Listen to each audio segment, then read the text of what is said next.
저는 정승일이라고 합니다. 저기 80년대 초반에 대학을 다녔고요. 대학 들어가자마자 이제 광주에서 사람들 죽는 거 보고 이제 전공 때려치고 이제 학생운동에 투신했고, 그러다 보면 이제 그 당시에 이제 흔히 하는 것처럼 감옥살이 다 하고, 그 다음에 이제 또 나와서 할 일 없으니까 노동운동 한다고 그랬고, 노동 현장도 가서 활동도 꽤 했고, 그러다가 이제 87년에 민주화운동 되면서 이제 그때부터는 제가 술, 담배를 잘 못해요. 노동 현장에 가서 사람들 조직하는 거를 정말 제가 못하더라고요. 술 한잔 합시다. 아니면 담배 한 대 나눠주면서 이렇게 뭐 꼬셔야 되는데 꼬시는 걸 못하니까 도저히 안 되겠어서 노동 현장에서 나와가지고 이제 그때부터는 뭐 이 여러 가지 뭐 노동자들 교육시키는 그런 활동을 하다가 하다 보니까 이제 제가 이 적성이 맞는 게 주로 뭐 교육하고 뭐 그다음 연구하고 이러는 거더라고요. 그리고 이제 그래서 그 당시에 이제 뭐 한참 유행하던 뭐 마르크스 앵겔스 뭐 이런 책들 이제 번역도 많이 했고, 그리고 그거 가지고 이제 교육하는 것도 했고, 그래서 이제 그런 식으로 활동하다가 이제 이 80년대 말에는 그 당시 백대환 선거운동 같은 데 들어가서 활동도 했고요. 뭐 다 이제 뭐 지금 옛날 일이지만은, 그러다가 90년대 초반에 이제 동독이랑 소련이 무너질 때쯤에 이제 그거를 현장을 보려고 직접 제가 독일에 갔고, 그래서 공부한 데가 베를린입니다. 동베를린에 제 대학이 동베를린에 있는 훔볼트 대학이었어요.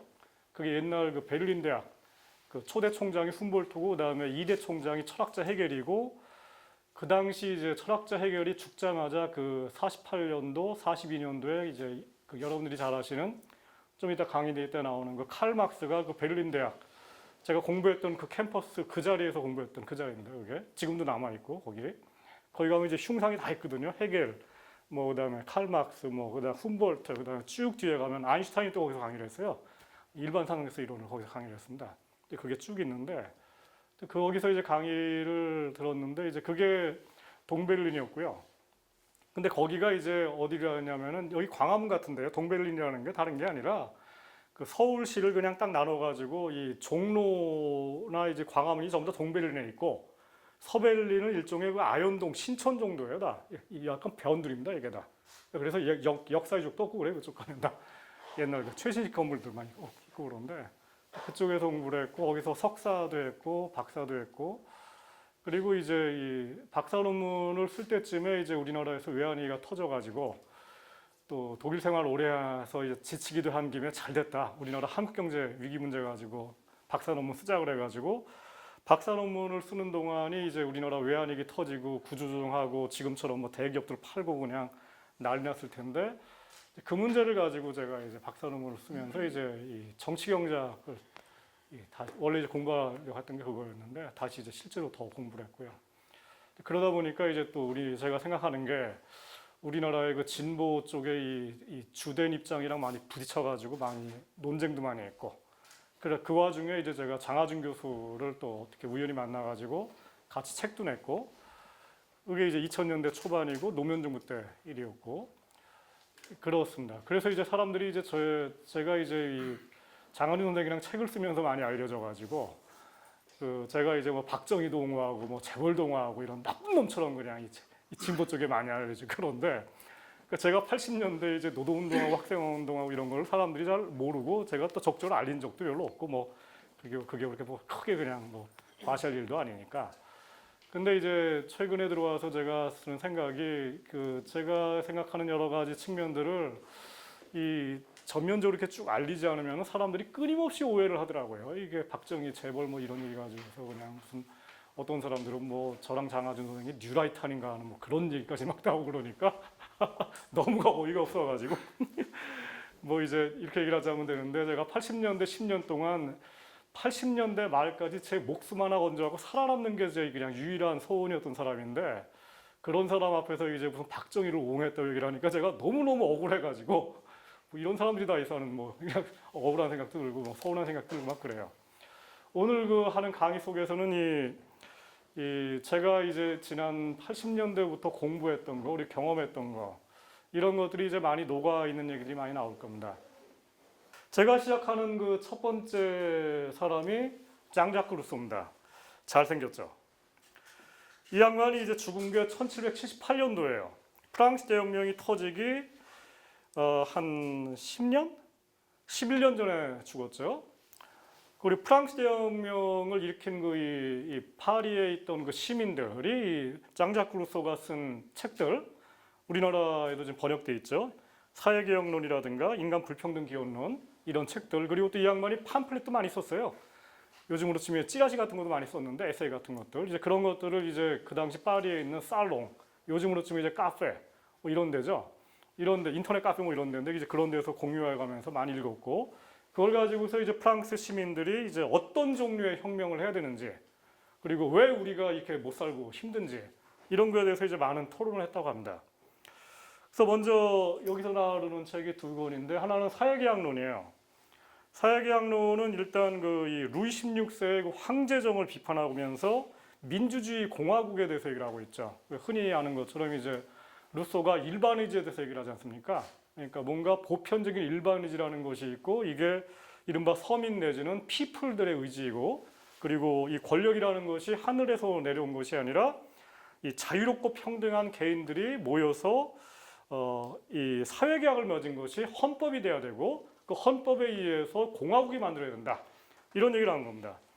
그러니까 이 사람은 이제 이 사회라는 것을, 제가 이제 오늘 강의하는 거에 가장 중요한 주제가 사회 연대 내지는 사회입니다. 그리고 거기 핵심은 뭐냐면은 사회가 도대체 뭐냐는 거예요. 그리고 여기 이제 뒤에 계속 나오겠지만 사회주의라는 사상이 계속 나올 텐데, 사회주의라는 게 도대체 뭐냐 이거예요. 왜 그런 이름을 붙였냐는 겁니다. 그래서 먼저 루소라는 사람은 사회라는 것을 이 사회계약에 의해서 성립된다라고 봤어요. 그러니까 사회계약이라는 건 일종의 헌법을 만드는 거죠.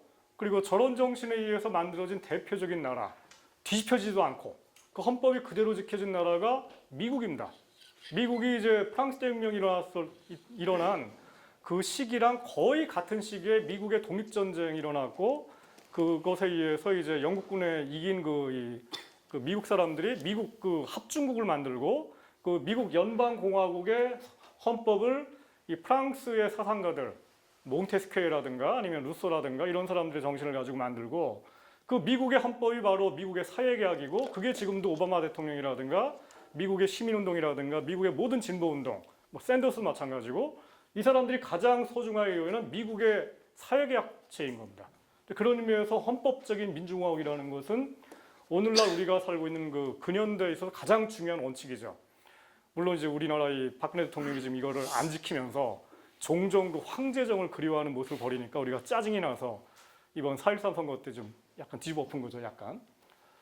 이게 이제 기본적인 정치, 이 사회적인 이론이고요. 두 번째 또 하나가 이제 인간 불평등 기원론이라는 게 있는데, 여기서 이 양반이 재밌는 얘기를 합니다. 이 양반만의 그 주장은 아니지만은, 원래 자연 상태 인간은 그 우애와 조화의 공동체였다라고 얘기를 해요. 이게 사실은 좀 다른 얘기인데, 이 18세기, 17세기까지만 하더라도 존 로크 같은 사람들이 자연법 사상이라는 걸 얘기를 했거든요. 그 자연법 사상에 따르면은 인간은 자연 상태에서 만인의 만인에 대한 투쟁이다. 약육 강식의 세계다. 동물의 세계다.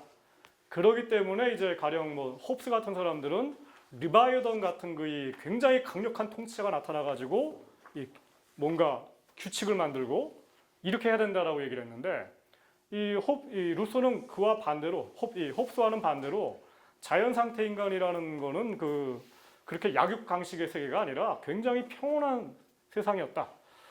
그리고 이제 뭔가 우애가 넘치는 세상이었다고 얘기를 해요.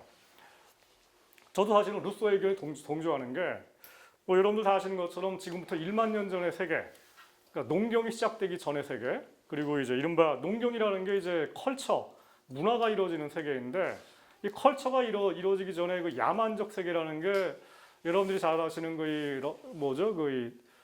요즘에 그 텔레비에 나오는 것처럼 뭐 아마존이라든가 파푸아뉴기니아 같은 데 사는 이런 그분들이 바로 부속기 시대 사람들이고 농경 단계 이전 사람들인데, 그분들 상대적으로 얼마나 평온하고, 그 다음에 공동체가 얼마나 잘 지켜지고 있고, 그리고 얼마나 그 상호 존중 의식이 강하고, 그리고 남녀가 평등하고 이런 세상이었습니까? 그러니까 저는 루소가 이제 그런 것들을 저 당시만 하더라도 이제 원시적인 그 공동체 사회에 대한 연구가 별로 없었는데도 불구하고 그런 거에다 직관적인 이해가 좀 있었던 모양이에요.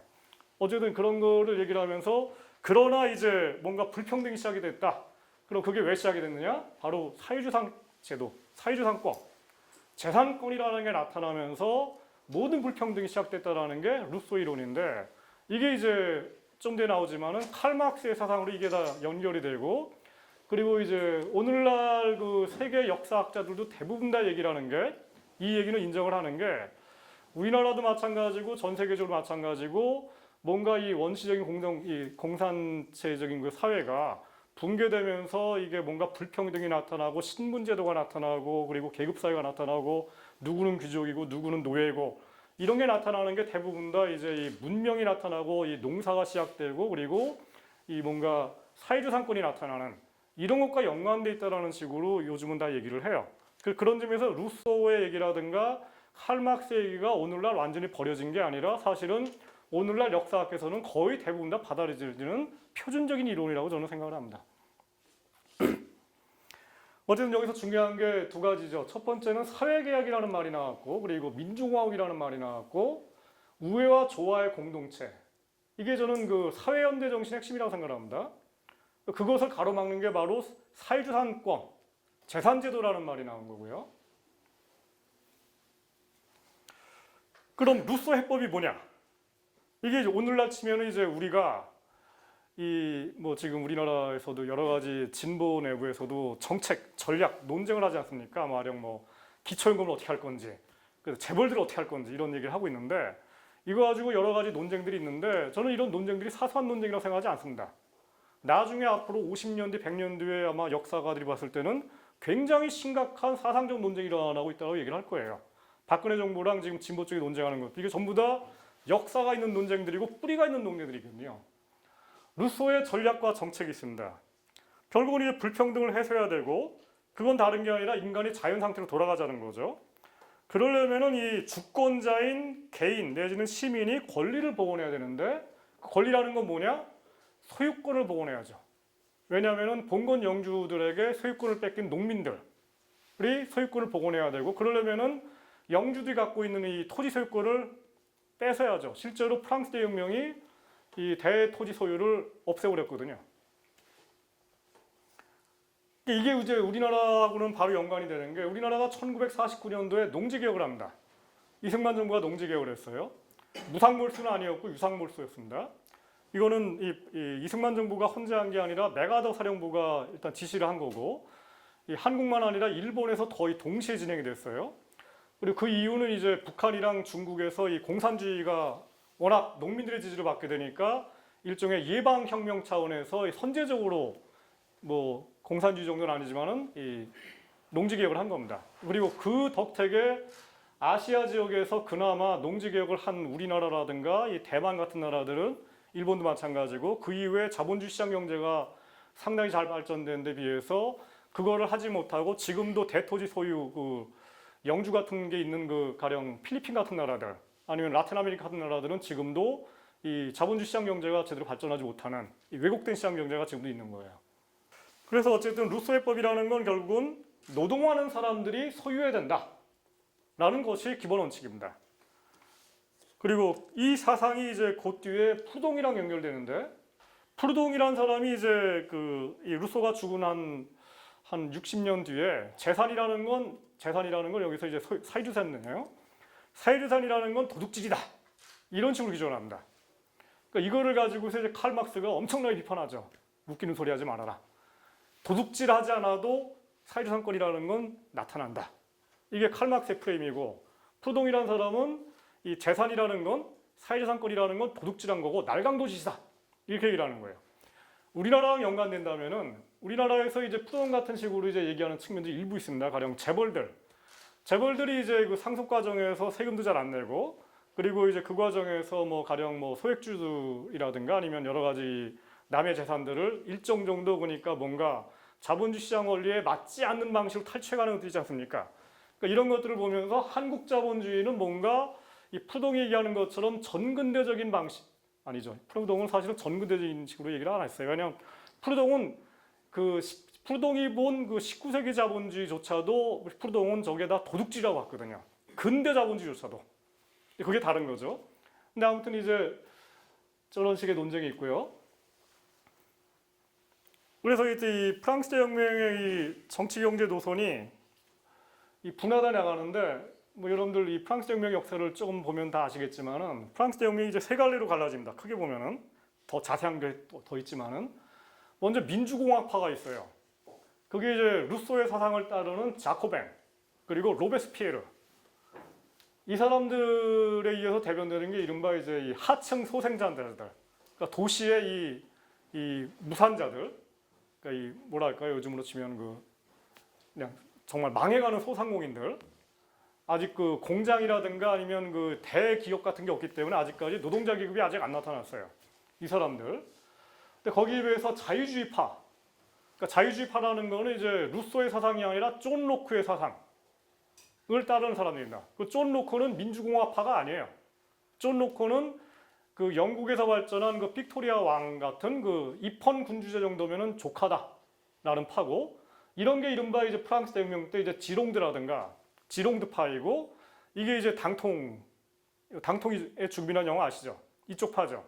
그러니까 여기는 민주주의 공화국을 만드는 것보다 더 중요한 것은 사회주 상권을 확립하는 게 더 중요하고, 그런 의미에서 뭔가 부르주아 체제를 만드는 게 더 중요하다, 이런 식의 입장이고, 여기를 대표하는 철학자가 이른바 이제 유명한 볼테르예요. 디드로 같은 그 철학자들도 이쪽 사람들이고, 그러니까 여기가 이제 이 하층이 아니라 약간 좀 잘 사는 사람들, 이거를 영어로 미들 클래스라고 그래요. 우리말로 중산계급이라고 얘기하죠. 그러니까 왜 중간이냐? 저 당시만 하더라도 귀족들이 제일 잘 사는 사람들이었는데 이 사람들은 중간계급이었거든요. 그런 의미에서 이제 중간층이라고 얘기를 합니다. 그 또 하나가 있습니다. 근대적인 황제정을 만들자는 파가 있고, 이게 바로 나폴레옹이에요. 나폴레옹을 따르는 사람들이 이제 그 이후에 오겠지만 이른바 대금융업자들, 그리고 대상인들, 그리고 이제 그 당시에 이미 나타난 커다란 규모의 그 공장적 수공업자들, 이 사람들이 나폴레옹을 지지하고, 그리고 또 하나 이 나폴레옹을 지지하는 사람들이 이 사람들만이 아니라 농민들이 나폴레옹을 지지합니다. 프랑스 대혁명이 이제 종식되고 이제 나중에 나폴레옹이 그 유럽 전체를 갖다 점령해 나가는데, 그때 이제 프러시아도 점령하고 이 러시아까지 점령해 가죠. 그리고 러시아를 점령하다 실패했고, 그 실패했던 그 군대가 이제 그 러시아 군대가 이제 다시 파리를 점령했는데, 그 파리를 점령한 그 러시아 군대의 그 모습을 그린 게 바로 톨스토이가 쓴 전쟁과 평화라는 소설이에요. 아무튼 이 나폴레옹이 헌법을 제정해가지고 이 농민들에게 귀속된 그 토지의 소유권을 헌법적으로 아예 그냥 확정을 해버리니까 프랑스의 농민들은 저 때부터 나폴레옹 황제를 지지하는 황제정 지지자들이 됩니다. 그러니까 그게 이제 지금까지 나타나가지고 이제 이른바 사르코지 있죠. 이쪽이 이제 이 나폴레옹을 여전히 좀 지지 많이 하는 그런 쪽 정신들이 많이 남아 있고요.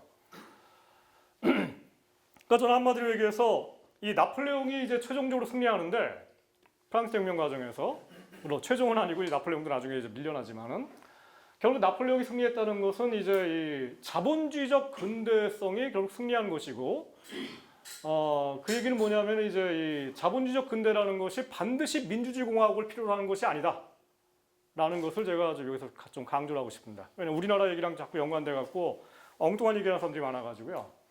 그러니까 왜냐하면 제가 여기 본 것처럼 맨 뒤에 이제 그런 질문을 알았는데, 한국 경제가 아직까지 전근대적 자본주의고 봉건적 자본주의고, 그렇기 때문에 아직까지 한국 자본주의는 근대화가 되지 않았다라고 얘기하는 진보 진영의 사람들이 굉장히 많이 있습니다. 한겨레 신문, 오마이뉴스, 프레시안 같은 데 읽어보면은 재벌 체제가 존재한다는 것을 이유로 해가지고, 그리고 재벌이라는 것이 뭔가 이 자본주의답자는 자본주의라는 이유로 한국 경제는 아직까지 전근대적인 봉건 체제에 의해서 지배당하고 있고, 더군다나 이 나라를 지배하는 그 대통령이 마치 황제처럼 활동을 하고 있고, 그렇기 때문에 우리나라는 아직까지도 프랑스 대혁명의 과제가 아직까지 실현되지 않았다. 그게 뭐냐면은 아직까지 우리나라는 이 자유주의적 혁명, 볼테르가 얘기했던, 존 로크가 얘기했던 고전적 자유주의 혁명이 진행되지 않은 나라다, 라고 얘기를 하면서, 그렇기 때문에 자유주의가 지금도 진보적이라고 얘기하는 분들이 많습니다. 아직까지. 이른바 진보적 자유주의를 얘기하는 분들이에요. 저는 그게 시대착오라고 생각합니다. 뒤에 계속 얘기하겠지만은. 나폴레옹이 전쟁을 일으켜가지고 한 십몇 년 동안 이제 유럽 전체가 전쟁판이 됐다가 결국 1815년에 그 세인트 헬레나 섬에서 죽죠. 그리고 그 죽은 해가 시작되는 게 바로 여러분들 레미제라블 영화 보셨죠? 첫 번째 장면입니다. 이 장발장이 이 감옥에서 이제 노예처럼 일하는 장면이에요. 그러니까 배를 끌고 들어오죠. 저 장면을 보신 분들 다 아시겠지만은 저 첫 번째 장면을 보면서 과연 저게 1815년의 프랑스인가 의문을 가질 수가 있어요.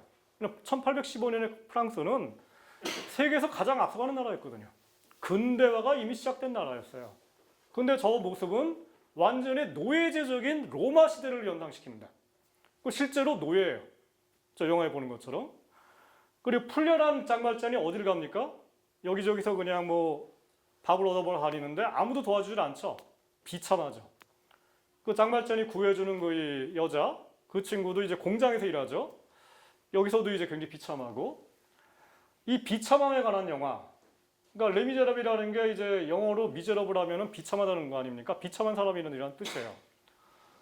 1815년의 그 프랑스는 이미 프랑스 대혁명의 정신 중에서 이 부르주아들의 정신, 자본주의 정신이 이미 관철되기 시작했고, 그러기 때문에 여러분들 아시는 것처럼 이 상태에서 벗어난 그 장발장이 불과 5년 뒤, 10년 뒤에 대공장주가 되죠. 커다란 공장의 업자가 됩니다. 그 얘기 뭡니까? 프랑스 대혁명 이전까지만 하더라도 프랑스에서는 신분제도가 있었기 때문에, 신분제라는 것은 신분은 세습되죠. 그 얘기 뭐냐면은 부유층이 되기 위해서는 반드시 신분증이 있어야 되는 거예요. 아버지가 누구고 집안 족보를 따져야 되는 거예요. 프랑스 대혁명 결과 이 족보가 사라졌어요. 우리나라는 저걸 한 게 1895년도에 갑오경장을 하면서 일본이랑 연결해가지고 갑오경장을 하면서 신분제도가 없어집니다. 그리고 족보 따지는 게 없어졌고, 근데 프랑스 같은 경우에는 프랑스 대혁명 때 어쨌든 이게 없어졌고, 그 이후에 1815년에 이 프랑스를 지배했던 그 왕가가 비록 그 나폴레옹 황제가 아니라 부르봉 왕가였어요. 말하자면 옛날 루이 16세 왕조가 다시 부활했는데, 그럼에도 불구하고 정치 체제는 구체제지만은 이 사회 경제 체제는 구체제가 아니라 이미 자본주의적 근대가 시작이 된 겁니다. 그렇기 때문에 장발장 같은 이 천민, 노숙자 같은 사람이 대공장주가 되는 게 가능했던 거예요. 법률적으로, 도덕적으로. 정치적 독재와 새로운 부유층인 상공인 계급이 융성하기 시작합니다. 그와 동시에 도시 전체에 무산자들, 공장 노동자들은 아주 비참하기 그지가 없어요. 이게 프랑스만 그랬던 게 아니라 영국도 마찬가지였어요. 이걸 쓴 게 이제 여러분들 잘 아시는 그 만화, 올리버 트위스트라는 만화 있죠.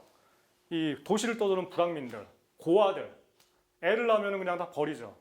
여기 뭐 레미제라블에 나오는 그 주인공도 마찬가지. 만약에 장발장이 구해주지 않았다면은 올리버 트위스트랑 똑같은 고아가 되는 거예요. 그러면 이제 그렇게 자란 그 주인공 여자애는 당연히 창녀가 되는 거죠. 몸을 팔 수밖에 없는 거예요. 이게 자본주의입니다.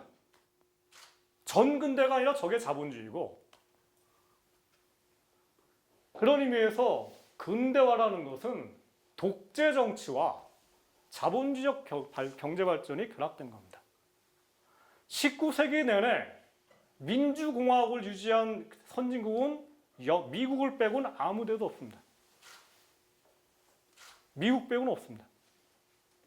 미국을 빼고 가장 앞서간 나라가 영국인데 거기도 입헌군주제였고요. 완전한 민주공화국이 아니었고, 더군다나 19세기 말까지 재산이 우리 돈으로 치면 한 5억, 10억 되지 않는 사람들에게는 투표권을 주지 않는 나라였습니다. 이게 19세기예요. 이걸 민주주의라고 할 수 있습니까? 이른바 자산가들 민주주의. 그래서 이거를 나중에 칼 막스가 부르주아 민주주의라고 그러죠. 너희들끼리 민주주의한다. 우리에게 민주적 권리가 없고. 그런 의미에서 저는 우리나라 같은 경우에 개발 독재가 있었죠. 독재를 했죠. 그리고 대자본 위주로 경제 발전했는데, 이거를 마치 박정희 체제와 재벌 체제를 전근대적인 체제다 라고 얘기를 하면서 마치 그 당시 이루어진 그 자본주의적 발전이라는 거는 뭔가 자본주의가 아닌 것처럼 얘기하는 거 있죠. 이런 식의 사고가 이 진보 진영에 만연하는데, 그거는 마치 프랑스라든가 영국이라든가 이런 나라에서 진행된 자본주의적 발전이 굉장히 민주적으로 진행된 것처럼, 그리고 굉장히 뭔가 이 노사가 협조 잘하고 복지국가 있었던 것처럼 19세기 내내 이런 것처럼 역사를 잘 모르고 하는 얘기라고 생각합니다. 실제 자본주의 역사는 그렇지가 않고, 나중에 칼 막스 얘기했던 것처럼 자본주의 초기 역사라는 것은 정말 비참하게 없고 껄핏하면은 그냥 칼로 가서 다 목 잘라버리고 이런 시대였습니다. 실제로. 그리고 저게 바로 근대화입니다. 그러면 프랑스 대혁명 때 이 프랑스인들이 꿈꿨던 민주공화국 그리고 공동체를 회복하려고 했던 루소의 이상은 어디로 갔냐라는 거예요. 제가 여기서 강조하는 것은 레미제라블 영화인데요. 이 바리케이드를 쳤죠. 여기 두 가지 깃발이 나옵니다. 그 영화에 공화국 깃발이 있어요. 삼색기. 그리고 붉은 기가 나타납니다. 이것도 마찬가지예요. 그 주인공 아시죠? 이 사람. 마지막에 총 맞아 죽는 주인공. 이 사람 끝까지 붉은 기를 듣고 있죠. 요게 1830년에 그 7월 혁명이라고 아주 뭐 일주일밖에 그 진행되지 않은, 우리로 치면 이제 거의 뭐 광주에서 그때 이제 그 시민군이 점령했던 건 한 9일 아닙니까? 거의 그 정도 그 사태예요, 이게. 거의 광주 항쟁 그 정도 사태인데, 저 1830년의 사태가. 이 당시 나타난 게 뭐냐면은, 이 당시 1830년에는 이제 이 붉은 깃발과 공화국 깃발이 같이 연대해서 동일한 전선을 만들었고, 이게 왕당파랑 이제 전투를 벌이는 그런 장면으로 끝나죠. 레미제라블 영화는.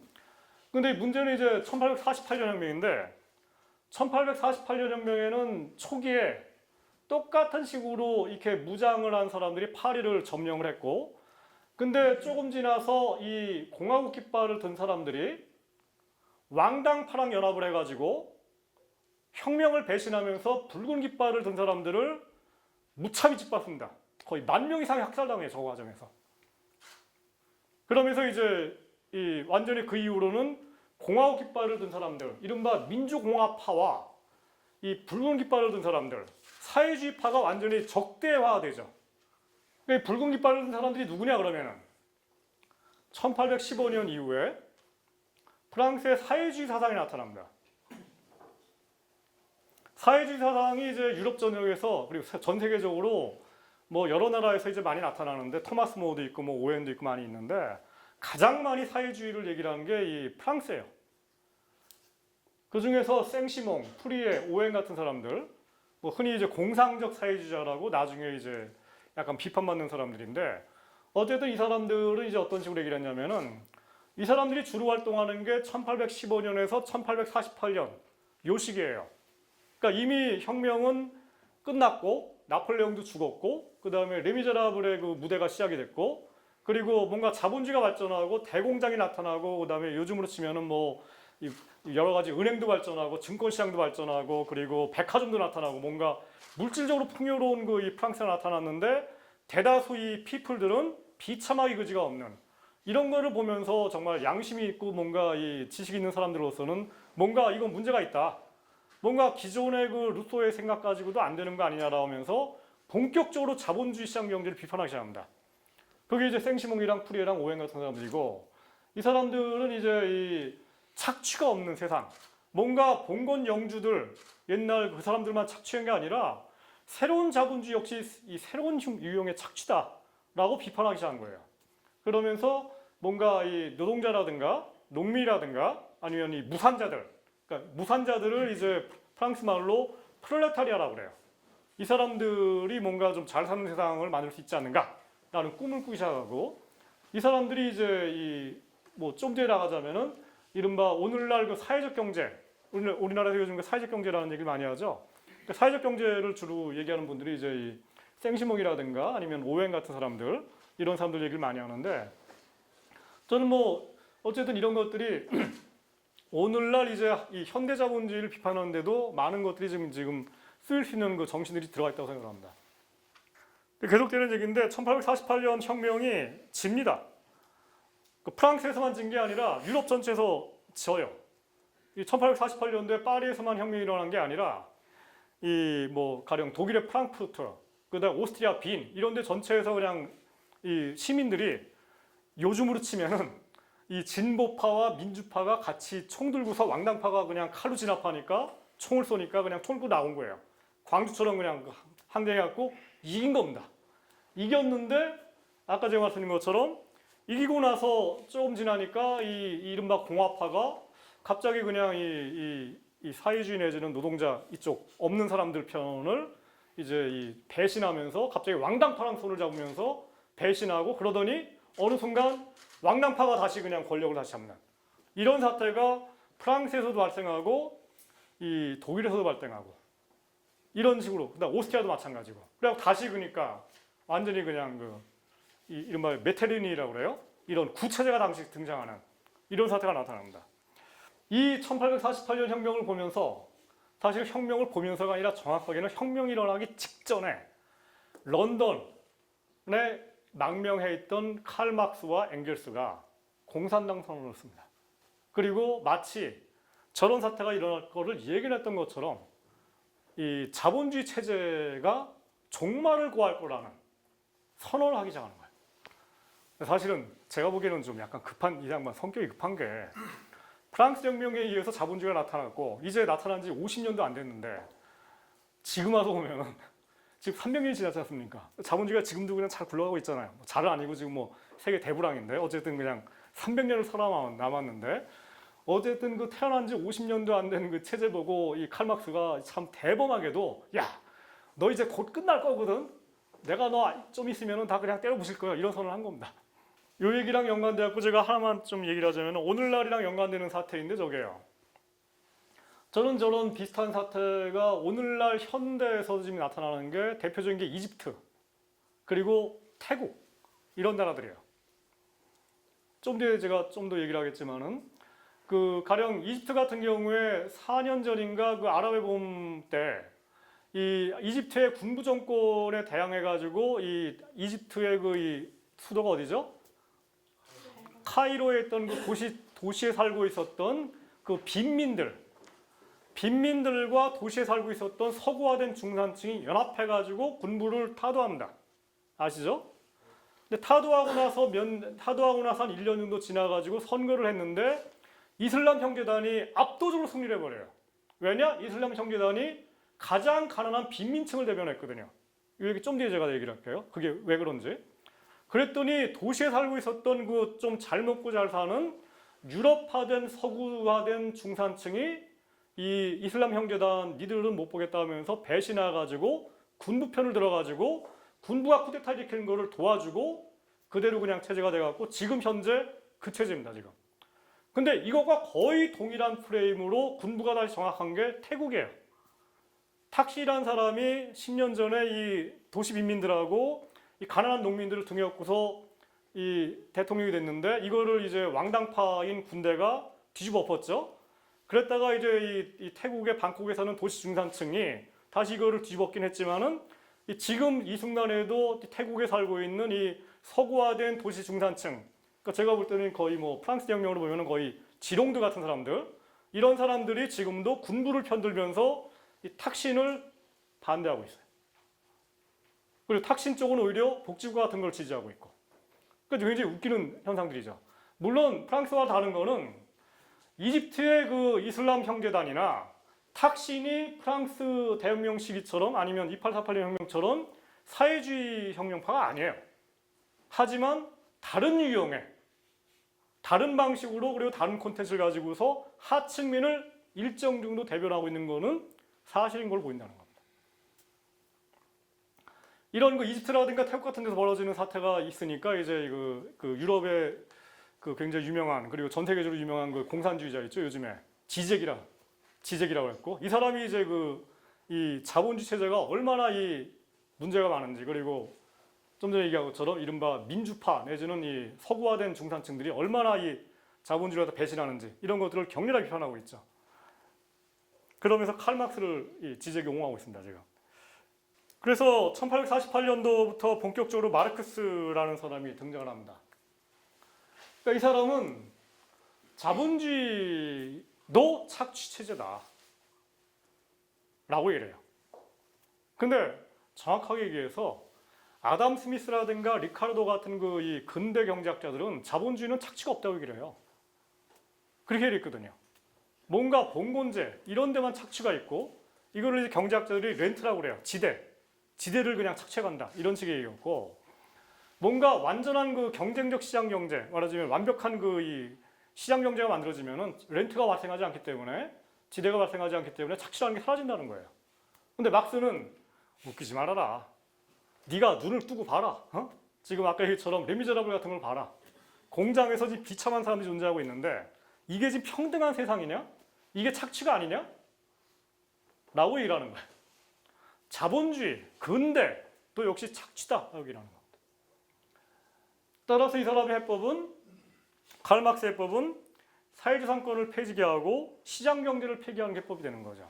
이게 칼 막스가 얘기하는 공산주의가 되는 거예요. 그리고 이 사람이 이제 칼 막스가 이 사회공동체에 대해서 얘기를 하는데 이 칼 막스의 초기 조작이 나중에 발견이 돼요. 한 100년 뒤에 1930년대에 이제 칼 막스가 쓴 초기 조작이 발견이 되고 이른바 이게 경제학 철학 초고 이런 것들이고 이 경제학 철학 초고를 바탕으로 쓴 최근의 철학자들이 여러분들이 아마 다 읽었을 그 에릭 프롬 있죠? 에릭 프롬 같은 사람들, 그 다음에 하버마스라든가 아도르노 같은 사람들, 프랑크푸르트 학파 뭐 이런 사람들인데, 그 다음에 루카치라고 뭐 들어보셨을지 모르겠어요. 이런 사람들이 1940년도에 이제 그 칼 막스가 쓴 초기 저작 가지고서 얘기를 하는 건데, 어쨌든 이 칼 막스가 쓴 초기 저작에는 사회적 존재로서의 인간에 대한 얘기를 합니다. 그 사회적 존재로서의 인간이라는 건 다른 게 아니라 이 아까 보셨지만은 루소조차도 인간은 태어날 때부터 자유로운 개인이었고 그런 의미에서 이 방법론적으로 개인주의적 입장을 가져요. 근데 거기에 비해서 칼 막스 같은 사람들은 그게 아니고 인간은 태어날 때부터 공동체에 있었다는 겁니다. 그런 의미에서 유적 존재로서의 인간에 대해서 얘기를 해요. 이것과 비슷한 얘기를 하는 사람이 요즘에 우리나라에서 많이 읽고 있는 폴란이에요.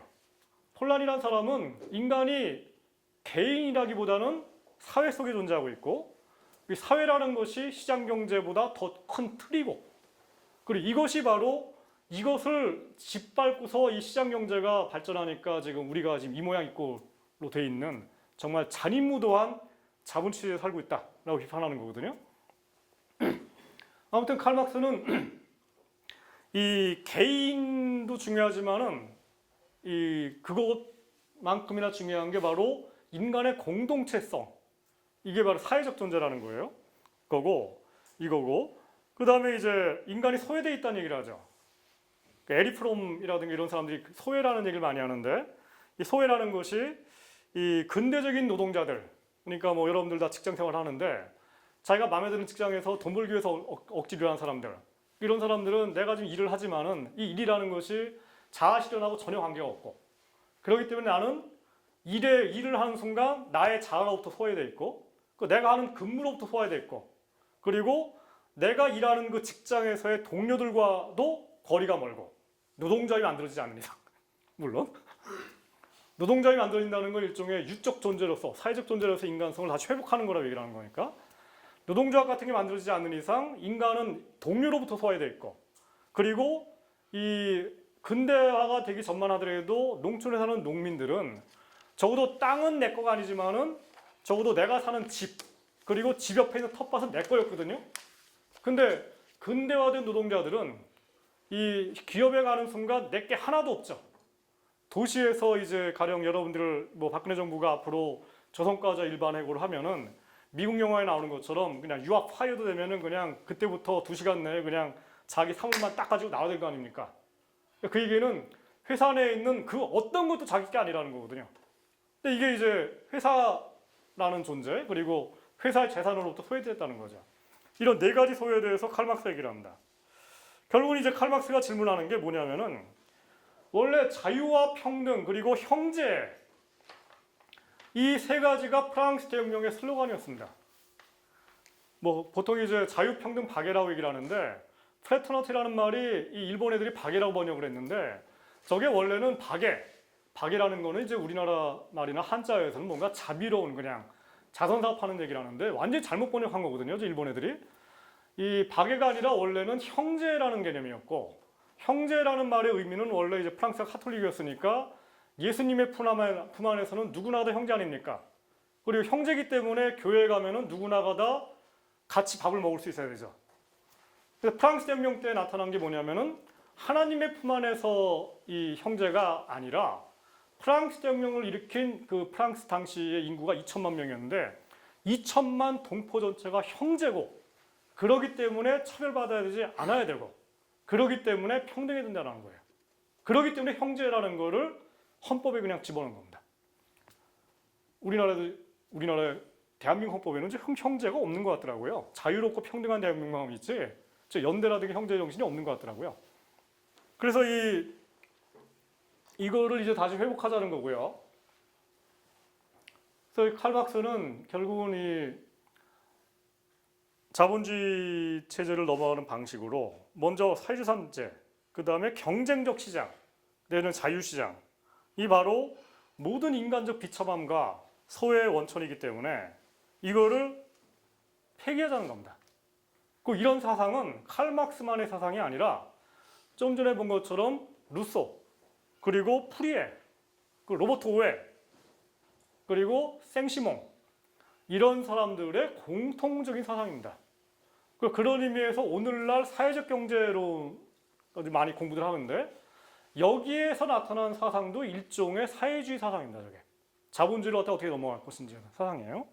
자, 이게 첫 번째고, 근데 방금 전에 본 것처럼 프리에라든가 오웬이라든가 이 사람들을 칼 막스가 너희들은 공상적 사회주의라 얘기를 해요. 나야말로 학문적 사회주의, 과학적 사회주의라 얘기를 해요. 뭐냐면은 그 학문적 사회주의라는 건 뭐냐면은 자본주의라는 것이 시몽이라든가 오웬 같은 사람들이 얘기하는 것처럼 뭐 그냥 열심히 그냥 자본주의를 갖다 벗어나려고 한다고 저선하는 게 아니라 자본주의 그 자체 내에서 자본주의 스스로 무덤을 판다. 자본주의가 발전하는 것을 그 생시몽이라든가 오웬 같은 사람 자꾸 그냥 저거를 어떻게 하면 막으려고 하거나 아니면 뭔가 뭐 요즘으로 치면은 뭔가 이 주식회사 제도가 아닌 다른 것들을 만들려고 하는데 그것도 중요하지만 더 중요한 것은 가령 삼성전자라든가 현대차 같은 이런 대공장 제도가 발전하게 되면은 그것이 발전하는 과정 속에서 이미 자본주의 스스로가 폐기되려고 하는 요소들이 나타난다는 거예요. 이거는 굉장히 중요한 발견이죠. 왜냐하면 그 전까지만 하더라도 대부분의 사회주의자들은 뭔가 자본주의라는 것은 그냥 거대한 바위인데 이거를 그냥 가서 그냥 두들겨 패면은 그냥 이걸 깨려고 했는데 칼 막스는 그게 아니라 야, 우리가 달걀이고 쟤는 바위인데 우리가 당연히 지지. 근데 문제는 중요한 거는 저 바위 속에 지금 뭔가 바위를 해체하는 요소가 지금 자라고 있어. 그래서 조금 더 기다리다 보면은 바위가 깨질 거야. 그래서 우리가 달걀로 톡 쳐도 그냥 붕괴돼 나갈 거야. 라고 일한 거예요. 그러니까 사람들이 칼 막스한테 열광을 한 겁니다. 우와, 칼 막스의 자본론이란 정치경제학 아닙니까? 자본주의 정치경제학을 우리가 제대로 이해하게 되면은 정말로 자본주의 스스로가 무덤을 파는 것을 우리가 이해할 수가 있고 그렇기 때문에 자본주의 이후의 세상을 우리가 무지하게 그냥 뭔가 음모적 방식으로 그냥 뭐 어거지로 만드는 게 아니라 역사적 필연이라 생각하고 우리는 이것을 준비해 나가면 된다라고 하는 믿음을 갖게 된 거예요. 그러면서 이제 막시스트들이 흔히 하는 얘기들이 있죠. 저도 이제 80년대 그랬는데 역사는 우리의 편이다. 자본주의는 무너지게 돼 있다. 지금 아니더라도 앞으로 50년 뒤에, 100년 뒤에. 그리고 우리는 계속해서 그냥 가르친다 이런 식이에요. 이 사상을 이제 칼 막스는 이제 헤겔 철학, 변증법 철학, 그리고 리카르도의 경제학, 아담 스미스 경제학을 이제 변형시키는 과정에서 만들어낸 거예요. 저는 뭐 개인적으로 헤겔의 변증법이 여전히 상당히 일리가 있다고 생각합니다. 다른 게 아니라 지금 우리가 살고 있는 이 시대, 대불황의 시대죠. 신자유주의라는 체제가 30년 전에 영국 대처 그리고 미국의 이 레이건 대통령에서 만들어졌어요. 그리고 그로부터 15년 뒤에는 우리나라 이식이 됩니다. 그리고 지난 20년 동안 우리나라는 자본주의 중에 가장 노골적인 자본주의인 신자유주의 체제 속에 지금 살고 있고 박근혜 정부가 지금 거의 그 말기 증상을 지금 보이고 있는데 여러분들 보시는 것처럼 지금 공동체성이 지금 다 사라져 버렸고 인간은 어디 가나 지금 비참하고 이런 상태 아닙니까? 이 과정에서 지금 뭔가 새로운 체제를 갖다 지금 만들어낸다는 움직임들이 지금 곳곳에 나타나고 있어요. 그건 뭡니까? 신자유주의 체제가 뭔가 진보적인 운동의 그 위협적인 힘에 의해서 붕괴된 게 아니고 말하자면 2008년도 미국발 금융위기가 미국에서 무슨 진보 정치가 발전해서 미국발 금융위기가 터졌습니까? 그게 아니고 얘들의 그 탐욕, 자본주의 그 자체가 자기 무덤을 판다는 거예요. 그리고 나니까 샌더스가 등장하지 않습니까? 샌더스가 잘나서 힘이 있어서 저렇게 발전한 게 아니라 미국 자본주의가 스스로 샌더스가 등장하는 무덤을 자기 무덤을 팠다라는 거예요. 이게 저는 칼 막스의 사상이고 저런 사상은 저는 여전히 상당히 매력적인 사상이고 그렇기 때문에 2008년도에 글로벌 금융위기가 터지자마자 우리나라는 안 그랬지만은 이 선진국에서는 이 칼 막스의 자본론이 불티나게 다시 팔리는 이런 일들이었다는 거죠. 저는 여전히 참고할 만한 가치가 많다고 생각합니다. 그다음 세 번째 요소. 칼 막스는 이제 이 19세기 자본주의에 살았기 때문에 이 자기가 원하는 대로 사회주상권 그리고 시장 경제라는 것을 뒤집어 엎고 뭔가 이 자기가 원하는 체제를 만들려고 하는데 근데 이거를 19세기 자본주의라는 것은 19세기 체제라는 것은 뭐 프랑스도 마찬가지였고 독일도 마찬가지였고 영국도 마찬가지였고 이른바 노동자들 그리고 여기 분들 아마 대부분 다 알 텐데 선거권, 투표권과 피선거권이 없어요. 이 상태에서 어떻게 여러분들이 원하는 체제를 갖다 만들 겁니까? 투표가 불가능하다는 거는 정의당, 노동당, 녹색당이라는 당도 못 만든다는 거고 당을 만드는 순간 불법화되고 그 다음에 안기부로부터 국정원에서 추적당하는 거예요. 그러니까 여러분들은 선택지가 없어요. 총 들고 싸우거나 아니면은 그냥 항복하거나. 당연히 칼 막스라는 사람은 제가 볼 때는 저 당시 살았으니까 무장투쟁밖에 할 수가 없다라고 얘기를 하는 거예요. 그렇기 때문에 이런 사람은 이제 이 민주주의에 대한 가능성에 대해서 별로 얘기를 안 하죠. 그러니까 뭔가 그렇기 때문에 이제 노동자 계급이 뭔가 무장을 해가지고 뒤집어 엎어야 된다는 얘기를 하는 거예요. 이것을 이제 얘기를 하는 그 정신이 그 뒤에 살아남아갖고 우리나라에서 지금도 이 노동운동 내에는 여전히 이제 사회주의 혁명을 얘기를 하면서 이제 그걸 하려면은 뭔가 무장혁명을 해야 되거나 아니면 뭔가 이 정당에 지출하는 뭐 정의당 같은 식으로 움직이는 것은 뭔가 개량주의고 이런 움직임들이 지금도 우리나라의 이제 일각에는 존재하는 게 사실입니다. 그러니까 저는 그 세 번째 요소 그러니까 이 뭔가 무장하고 폭력을 형사한다는 것은 저는 뭐 저 당시에는 일리가 있지만은 저는 맞지 않다고 생각하는데 아까 얘기한 것처럼 그 막스가 죽은 게 1883년도인데 그로부터 한 50년 뒤에 유럽 전역에서 이 모든 사람들이 다 투표권을 갖게 되고 그러니까 여자들 투표권을 갖게 되고 제일 늦은 단계 1920년대 그러면서 1920년대 이제 이 뭐 사회주의 정당들, 삼인당들, 공산당들 이런 정당들이 합법적으로 그러니까 무장을 하지 않고서도 집권하는 길이 열리죠. 만약에 칼 막스가 그때까지 20세기까지 살았다면은 저런 얘기 안 했을 겁니다. 저는 이 양반이 멀쩡한 사람이기 때문에 또라이가 아니기 때문에 저런 뭐 이상한 얘기 안 할 거라고 생각해요. 그리고 마찬가지로 우리나라가 지금 뭐 완전한 건 아니죠. 왜냐하면 국가보안법이라는 게 존재하기 때문에. 하지만 이제 현재 체제하에서도 여전히 우리가 원하는 그 세상을 만들기 위해서 합법적으로 활동할 여지가 굉장히 많고 그런 의미에서 저는 이 세 번째 요소 저런 것은 우리가 지금은 상황에 맞지 않는 그런 게 아닌가라고 생각합니다. 약간 다른 주제인데요. 방금 전에 이제 제가 본 것들 뭐 프리에라든가 오웬이라든가 뭐 칼 막스라든가 이런 사람들을 다 이 사회주의자라고 그래요. 근데 우리나라에서 사회주의자라 하면은 참 무섭죠. 이거 뭐 제가 지금 이렇게 얘기하는 순간에도 야 이거 지금 녹화 뜨고 있는데 저 좀 있으면 이제 유튜브에 뜰 텐데 저 국정원 애들이 저거 가져다가 너 새끼 너 뭐 프롤레타리아 독재를 갖다가 뭐 깠지만은 뭐 깐 거는 다 지워버리고서 앞에 옹호한 것만 딱 얘기를 하면서 너 옹호했지 않냐 라면서 잡아갈 수가 있어요. 국가보안법이라는 게. 여전히 그냥 이 참 겁나는 단어인데 제가 이제 묻는 거는 이런 거예요. 사회라는 말에 주의가 붙은 게 사회주의인데 왜 사회주의라는 말을 쓰지 우리가? 원래 사회라는 말이 우리나라 말이 아니에요. 1921년도에 나온 소설이 있습니다. 현진건 소설이 있어요. 여러분들 그 교과서에 나오는 소설. 술 권하는 사회라는 그 소설 아시죠? 약간 좀 뭐 이 교육 좀 받고 그다음에 애국적인 그 남편이 있는데 이 양반이 맨날 허구한 날 그냥 술 먹고 들어와요. 근데 이 좀 약간 교육 좀 못 받은 그냥 이 마누라 농촌에서 약간 이런 사람이 보여. 아니 남편이 왜 이렇게 술을 먹고 오냐고 그랬더니 남편이 하는 말이 이 사회라는 게 정말 그냥 썩었어. 이 사회라는 게 나를 지금 술을 먹게 해. 그러니까 이 마누라가 아니 저 어떤 그 사회라는 놈인데 우리 남편한테 이렇게 자꾸 술을 먹이는 거야? 라고 하면서 이 사회라는 것을 욕하는 장면이 나와요. 저 소설 보면은. 근데 저게 1921년도거든요. 일본에 의해서 식민지 치하로 넘어간 지 10년이 지난 사회인데 거기 때만 하더라도 일반 사람들이 사회라는 말의 의미를 모르는 거예요.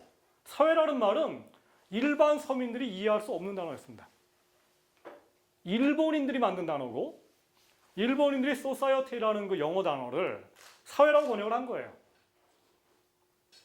근데 일본식 교육을 받은 근대적 교육을 받은 지식인들 이외에는 무슨 말인지 모르는 거예요, 저게. 우국지사들이 아는 단어예요. 근데 거기다 뒤에다가 사회주의라는 말까지 붙여버리니까 와, 저거는 정말 무지랭이들은 모르는 단어가 됐고 그냥 좀 제가 아는 아는 친구들하고요. 1920년대, 30년대에 우리나라에서 그 뭔가 민족 해방 운동을 하는 약간 좀 양심이 있는 지식인들 사이에서 사회주의라는 게 열풍이 불어요. 그 당시에는 가령 윤동주라는 사람도 마찬가지고 다 열풍이 부는데 20년대라는 게 원래 그랬으니까. 근데 그때 보면은 뭔가 사회주의라는 것을 입에 올리지 않으면은 뭔가 지식인 취급 못 갖는, 그러니까 뭔가 따돌림 당하는 일종의 유행한 그런 단어였는데, 그러니까 제가 얘기하는 건 뭐냐면 이런 거예요. 사회라는 것이 뭐가 그렇게 그냥 그 대단한 거기 때문에 대단해서 그 뒤에 주의까지 붙여놓은 겁니다. 원래 먼저 제가 그냥 결론부터 얘기를 할게요. 원래 이 주의라는 말이 영어 내지는 그 이 서구에서 이즘이에요. 이즘. 이즘이라는 게 뭐냐 이거예요. 딴 게 아닙니다. 개인주의가 뭐예요? 간단하죠. 개인주의는 여러분들 즉각적으로 이해할 거예요. 나 개인의 삶이 가장 중요한 거야. 나는 개인주의자야. 뭐냐? 나 세상 나라가 어떻게 돌아가고 이런 것들 나 관심 없어. 나는 개인주의자야. 나는 나의 개인의 생활, 나의 가족, 나의 딸. 이게 가장 소중해. 이게 바로 나의 가치관이야. 얼마나 쉽습니까? 이해하기 쉽죠? 근데 우리가 일상에서 나 사회주의자야 하면은 이 양반은 뭔가 좌빨 같긴 한데 도대체 뭘 하자는 사람이야? 이해가 안 가요, 잘. 근데 저는 이렇게 생각을 하는데요. 개인주의라는 것은 그냥 개인과 개성을 가장 소중히 여기는 가치관이에요. 저는 이즘이라는 것을 이념으로 안 봅니다. 서구에서의 이즘이라는 것은 그냥 가치관에 가는 거예요. 당신의 가치관은 뭐예요? 그러면 I am individualist 하면은 나는 그냥 개인주의자예요. 그 다음에 나는 자본주의자 이렇게 얘기를 하는 거는 자본주의라는 말은 뭐냐? 캐피탈리즘, 자본이 가장 소중하다는 거예요. 그리고 나는 그걸 믿는다는 거예요. 나는 돈 많은 거 이게 최고고 다른 거 다 필요 없어. 내 인생에서 제일 중요한 건 돈이야. 여러분 주변에 보면 널렸죠 지금. 우리나라에는 그런 의미에서 자본주의자들이 무지하게 많아요. 돈 많은 사람들만 자본주의자들이 아니에요. 돈 없는 사람들, 그 다음에 입시 공부하는 애들, 지금 대학 졸업한 애들 중에도 나 어떻게 해서든지 간에 은행이라든가 대기업 취업해갖고 위에까지 올라갈 거야. 나는 그런 의미에서 자본주의를 할 거야. 돈 많이 벌 거야. 이런 의미라면 이 사람들은 가치관으로서는 자본주의자인 거예요. 이런 사람들 실제로 자본주의 체제를 옹호하기 위해서 활동을 하죠. 그리고 사회주의라는 건 뭐냐? 원래 사회주의를 의미하는 이 소셜, 영어의 소셜. 이거의 원래 이 어원은 라틴어의 소시우스라는 단어입니다. 그 영어의 그 소셜이라는 말은 딴 게 아니라 어울린다는 뜻이에요. He's social 하면은 저 친구는 그냥 어울려 지내는 걸 좋아해. 자기 혼자 틀어박혀갖고 그냥 무슨 게임이나 하고 이러는 게 아니라 사람들하고 어울려갖고 술도 먹는 거 좋아하고 그다음에 좀 약간 좀 누가 좀 잘 안 풀리면 가서 그냥 조언도 해주고 사회성이 좋은 사람들 있지 않습니까? 이른바 사회성 이런 사람들이에요. 소셜리즘이라는 거는 어울려 사는 것이 그 사람 인생에서 가장 중요하다는 뜻입니다. 이게 소셜리즘이에요. 어려운 얘기가 아니에요.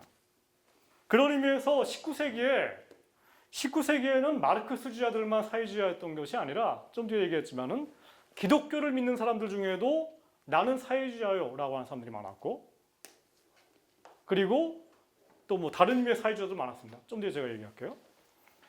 그러니까 사회주의라는 것의 의미는 사회주의가 가장 반대하는 것은 딴 게 아니라 개인주의입니다. 자본주의가 아니라 개인주의예요. 물론 이제 자본주의자는 아까 얘기처럼 황금만능주의자고 출세지향주의자고 이러기 때문에 자기 혼자 그냥 출세하려고 옆에 사람 짓밟아버리죠. 그런 의미에서 사람들과 어울려 사는 것보다는 뭔가 그냥 출세주의 이런 것들이 더 강하죠. 거기 비해서 어울려 사는 것을 가장 중시하는 사람들은 출세도 좋지만 야, 나는 그냥 좀 더 어울려 사는 걸 선택하겠다. 이런 사람들 아닙니까? 이런 위에서 가치관의 충돌이 일어나는 거예요. 그래서 저는 이런 생각을 하는데요. 사회주의라는 말이 원래 우리말이 아니고 우리가 일상적으로 쓰는 말도 아니에요. 근데 서구어에서는 저게 요즘에는 많이 달라졌는데 이게 특히 미국 같은 경우는 사회주의 하면 그냥 막 기겁을 하는데 유럽 같은 경우는 그렇지가 않거든요. 저게 사회주의 하면 그냥 그래 너 그냥 좀 약간 뭐 어울려 지내는 거 좋아하는 사람이 이 정도군요. 유럽 전체에서는 다. 그래서 저는 사회주의라는 말을 과감하게 이런 얘기를 하면 좀 뭐라 할지 모르겠지만 폐기할 것을 지금 얘기하고 싶어요. 사회주의라는 말이 우리말에 안 맞는 단어고 일본 애들의 번역어고 저거 왜 사회라는 것이 뭐 이렇게 소중하다고. 원래 이 얘기를 하면 되겠네. 사회라는 말이 두 가지 뜻이 있습니다. 우리말에 두 가지 뜻이 있어요. 근데 이 뜻이 왜 그러냐면은 그 독일어에 잘 나타나는데 독일어에는요. 이 사회라는 말을 용어하는 게 두 가지 단어가 있어요. 하나는 게젤샤프트라는 단어가 있어요. 게젤샤프트라는 단어를 독일 사람들이 이 사회라는 번역을 하는데 영어로 소사이티라고 번역을 하는데 게젤샤프트라는 건 뭐냐면은 아담 스미스의 세계관이에요. 이기적인 인간들이 살아남기 위해서 어쩔 수 없이 다른 인간들이랑 결합되어 있는 거. 이른바 회사 같은 데 있죠. 내가 회사를 다닐 때 그 회사에서 있는 사람들을 사랑해서 다니는 게 아니라 저 사람들이 있어야지만 내가 돈을 버니까. 그 얘기 뭐냐면은 내가 회사에서 일하는 그 동료들과 그 상사들은 내가 돈 벌기 위한 도구에 불과한 거거든요. 그런 의미에서 목적을 달성하기 위한 도구로서의 그 사회. 이게 바로 사회예요. 이게 바로 독일어에서 게젤샤프트예요. 그리고 우리가 일반적으로 사회라는 말을 쓸 때는 사실은 이 의미입니다. 대부분 다. 예를 들어서 뭐 대학에 다니는 친구들이 너 좀 이따 사회 나갈 거야. 사회 나가면 너 얄짤 없어. 이런 얘기를 할 때 그때 쓰는 사회라는 건 뭐냐? 사회는 피눈물도 없고 현금이 최고고 출세주가 팔치고 너 그냥 조금만 그냥 뭐 잘못하면은 말하자면 코백하고 이런 게 바로 사회예요. 이런 의미에서 사회가 바로 게젤샤프트라는 거. 근데 이런 그 정말 그 물질 만능주의로 점철된 게 바로 사회라는 단어인데 이거를 가장 소중하게 생각을 해? 이게 사회주의란 말이거든요, 원래. 이거 말이 안 되죠? 그런 의미에서 일상어에 안 맞는다는 거고요. 그래서 원래 그 이 라틴어에서 나온 그 사회주의라는 말은 그게 아니고 어울려 사는 세상이라는 걸 얘기했기 때문에 우리말에 제일 가까운 게 이제 뭐 이명선이 얘기하지만은 제일 가까운 단어는 사실은 대동사회예요. 대동의 세상. 차라리 그 사회주의라고 얘기하지 말고 대동주의라든가 이런 식으로 번역했으면 아주 가장 아마했을 겁니다. 그래서 저는 앞으로 뭐 계속 얘기하지만은 사회연대 사상이라고 얘기를 하지만은 이 사회연대라는 말도 좀 어렵기 때문에 흔히 뭐 우리가 쓰는 용어 있지 않습니까? 어울려 사는 세상, 더불어 사는 세상, 함께하는 세상. 이게 전부 다 서양어에서는 소셜리즘이에요, 다. 그 말 그 자체가 그냥. 그렇다면은 이 소셜리즘, 사회주의란 말 괜히 그냥 써가지고 그냥 뭐 저처럼 뭐 국정원 추격당하고 뭐 이러지 말고 그냥 어울려 사는 세상 만듭시다. 그게 제일 중요한 가치입니다. 라고 얘기하자는 겁니다. 그리고 당신의 주의는 뭐예요? 이렇게 물어보면은 저는 그냥 어울려 살자는 주의예요. 이렇게 얘기하자는 거예요. 근데 이제 하나 문제가 있죠. 어울려 사는 방식이 여러 가지가 있어요, 문제가. 왜냐하면 공동체라는 게 여러 가지가 있거든요. 먼저 종교적 공동체가 있어요. 그 종교적 공동체랑 연결되어 있는 종교적 사회주의자들이 있습니다. 가령 기독교 사회주의자들이 있어요. 기독교 사회주의가 실제로 나타나는 게 수도원이에요. 수도원에 사는 수도사들은 사유산이 없죠? 일체의 재산이 없습니다. 모든 게 다 공동체예요. 그리고 규율에 복종하고 있고 하나님의 말씀을 따르고 있고 그리고 기독교만 그런 게 아니라 불교도 마찬가지예요. 절에 들어가는 순간 뭐 실제로 안 지켜지지만 우리나라에서는 절에 들어가는 순간 모든 그 이 욕심과 재산을 다 버려야 됩니다. 그런 의미에서 부처님의 말씀과 예수님의 말씀도 사실은 사회주의라고 해도 과언이 아닙니다.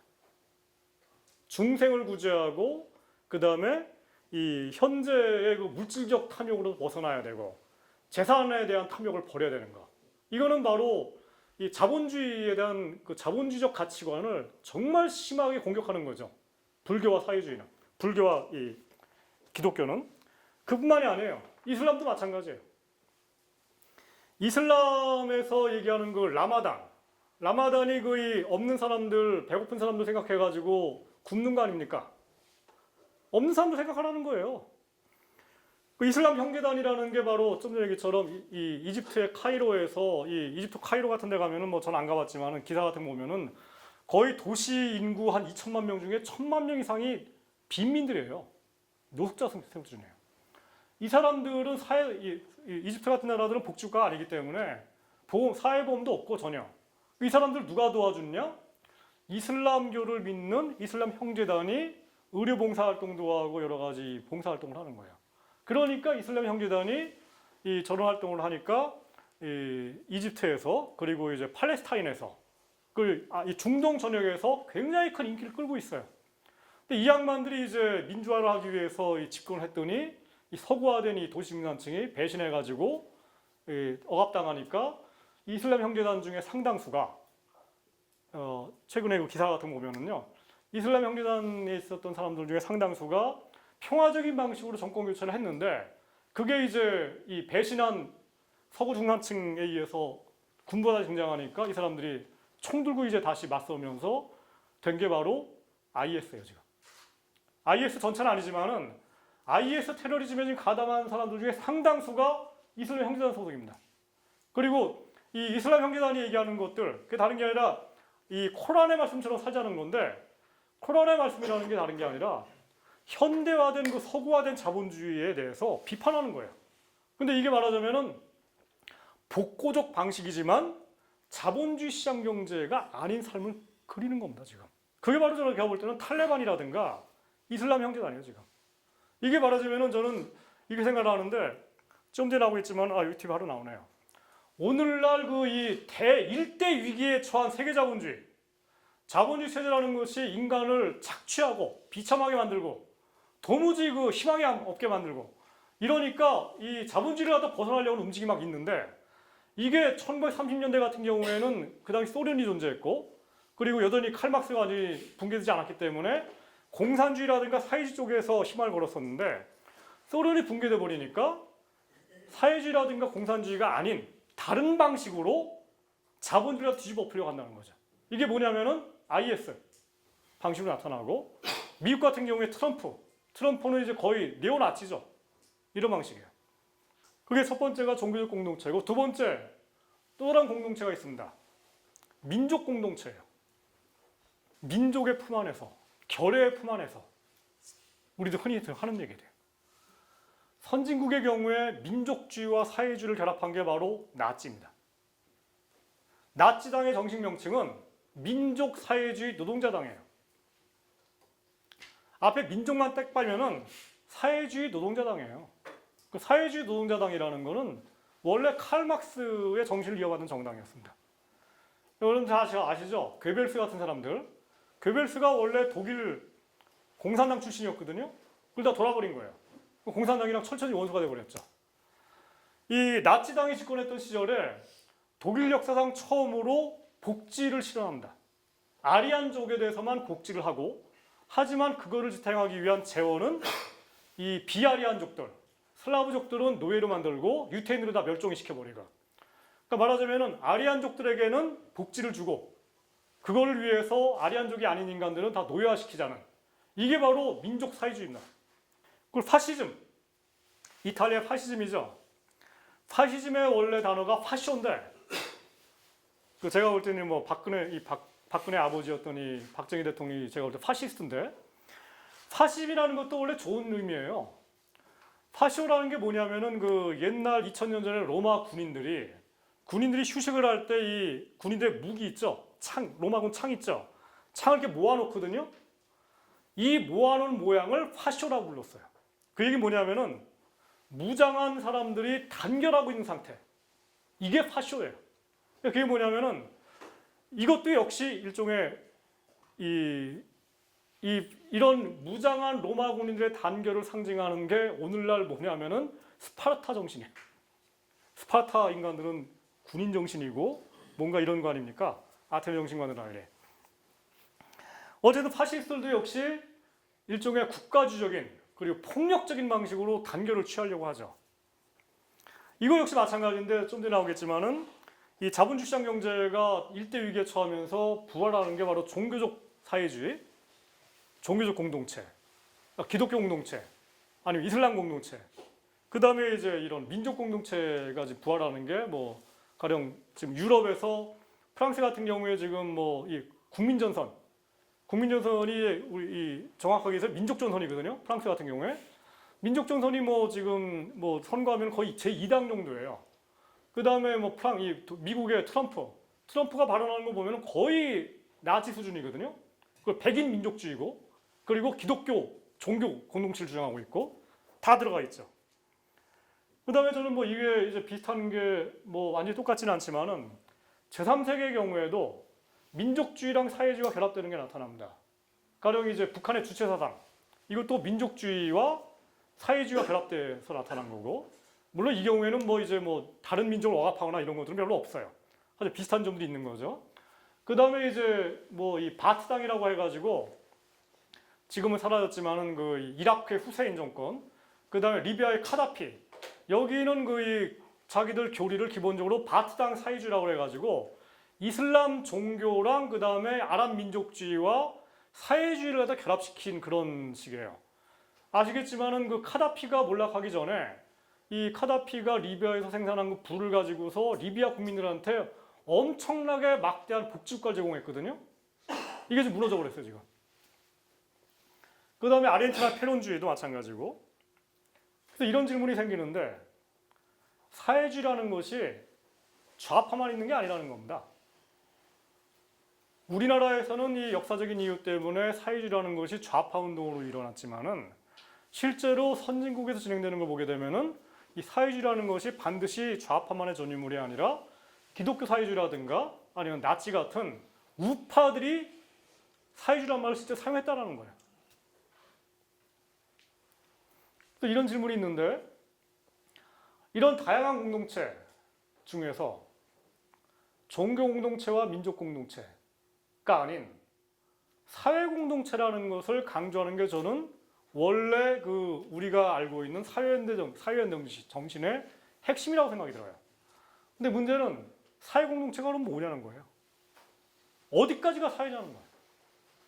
가령 우리가 태국에 살고 있는 사람들과 어떤 독립의식을 느끼지 않지 않습니까? 그 사람들과 우리가 연대를 해야 된다? 잘 못 느끼죠. 워낙 멀고 만난 적도 없고 그러니까. 어제 그래서 민족 공동체라는 단어, 사회 공동체라는 단어, 그 다음에 국가 공동체라는 단어가 있어요. 국가 공동체라는 단어를 쓰는 게 이른바 국가주의예요. 우리가 애국 시민으로서 이 나라를 위해서, 이 국가를 위해서 헌신해야 된다라고 오늘날 뉴라이트들이 얘기를 하죠. 얘는 국가주의자들이에요. 그러니까 이런 식으로 뭐 다들 할 수 있는 얘기를 할 수 있는데 적어도 우리가 예를 들어서 우리나라에 들어와 있는 그 파키스탄 사람들 이런 사람들에 대해서 인종적 차별을 가하지 않고 이런 사람들이 비록 이 대한민국 국적이 없음에도 불구하고 그들에게 보편적인 그 이 사회 연대 정신을 가지고서 동등한 그 자유권과 평등권을 제공해야 된다라고 얘기하는 순간 이거는 원래 사회 공동체 정신에 부합하는 거죠. 근데 그게 아니라 저 사람들은 우리 민족이 아니기 때문에 차별받아 마땅하다라고 얘기하는 순간 이거는 민족 공동체만을 주장하는 민족주의가 되는 거예요. 아니 인종주의가 되어버리는 거. 내지는 대한민국 국적이 있는 사람들만 뭔가 권리를 누릴 수 있다는 의미에서 일종의 국가주의가 되어버리는 거고. 기독교 사회주의라는 말을 하니까 이제 사람들이 뭐 그런 게 있나 하는데 제가 뒤져보니까 지금 책방에 있는 책입니다. 기독교 사회주의라는 책이 지금 팔리고 있거를 신학대회로 강의하는 사람이 실제로 있어요. 그 다음에 찌저스, 소셜리스트라는 그런 팻말이 소비에트 국기죠. 이걸 실제로 그리고 있고 그 다음에 이게 크리스찬 소셜리즘이라는 말 마태복음 여기를 봐라. 저는 뭐 기독교를 잘 몰라서 어딘지 잘 모르겠는데 이런 것도 있고 근데 이 아래 말은 뭐냐면은 병든 자들을 구호하고 그 다음에 뭐 양들을 뭐 치료하라라고 예수님이 말씀했더니 옆에 있는 그 이 사람들이 예수님 보고 당신 사회주의자다, 당신 파시스트다, 당신 거짓말장이다 라고 욕하는 장면이에요. 이 만화는 다 이제 유럽에서 만들어진 만화들입니다. 그러니까 이런 의미로서 이제 예수가 얘기하는 가르침을 사회주의라고 얘기하는 사람도 있다는 거고, 저는 이런 예수가 얘기했던 예수의 뭐 그런 얘기 많이 하죠. 예수가 원래 얘기했던 2000년 전에 얘기했던 그 정신이 일종의 로마의 앞자에 있었던 그 체제에서 뭔가 요즘으로 치면 사회주의적인 얘기를 했는데, 이거를 그 이후에 그 바울이라고 그러죠. 바오로가 이제 로마 시민권자이면서 이거를 굉장히 많이 왜곡을 했고, 그러면서 로마 체제 방향 타입식으로 만들었고 뭐 이런 얘기를 하지 않습니까? 하여튼 뭐 그런 얘기도 있고요. 그 다음에 이것도 재밌는 그 그림이던데, 스탈린이랑 히틀러랑 오바마를 동급에 놨어요. 미국 사람들이 아마 요즘에 우파들이 하는 짓인 것 같은데, 스탈린을 뭐라고 지칭했냐면 마크시스트 소셜리스트라고 지칭했고, 마크시즘적인 사회주의자. 그다음 히틀러는 내셔널리스트 소셜리스트, 민족주의적인 사회주의자라고 규정을 했고, 오바마를 데모크라틱 소셜리스트, 민주적 사회주의자라고 얘기했습니다. 그러니까 오늘날 미국의 우파들, 뉴라이트, 오늘날 우리나라의 뉴라이트 같은 사람이 보기에는 다 오바마나 히틀러나 스탈린이나 전부 다 사회주의자들이고, 다만 앞에 형용사가 다를 뿐이라는 겁니다. 여기서 제가 볼 때는 이 스탈린이랑 이 히틀러는 맞는데, 오바마는 뭐 자기 본인이 민주적 사회주의라고 얘기한 적이 없으니까, 뭐 이거는 이제 오바마가 아니라 샌더스가 해당되는 거겠죠. 자, 여기서 얘기하는 거는 이제 자유주의에 관한 겁니다. 자유주의의 특징, 그 어떤 공동체 내지는 어울려 살자에도 반대합니다. 이게 원래 자유주의예요.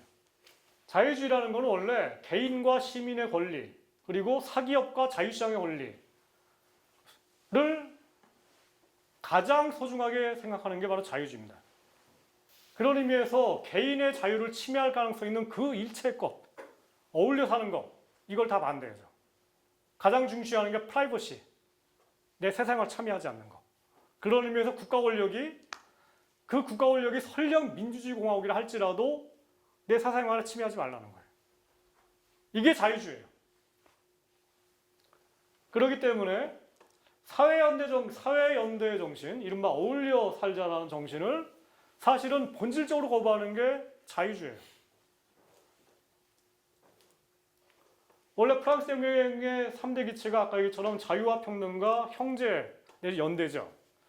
이 중에서 자유주의자들은 자유와 연대까지 인정하지만은 이 형제 내지는 자유와 평등까지 인정하지만, 왜냐하면은 시민적 자유라는 것은 이 소중하고 그게 더군다나 귀족만 가지는 게 아니라 자기들도 가져야 되는 거니까 자유와 평등까지 인정을 하는데, 하지만 연대 내지는 어울려 사는 거에 대해서는 일체 거부해버렸습니다. 이게 원래 고전적 자유주의예요. 그리고 이것 때문에 이제 사회주의랑 갈라지는 거죠.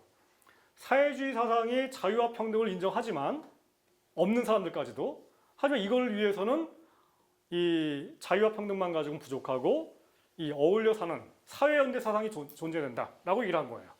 이런 의미에서 자유주의랑 다른 거죠. 그럼 왜 자유주의자들은 이 공동체 내지는 더불어 살자는 가치관이 없느냐?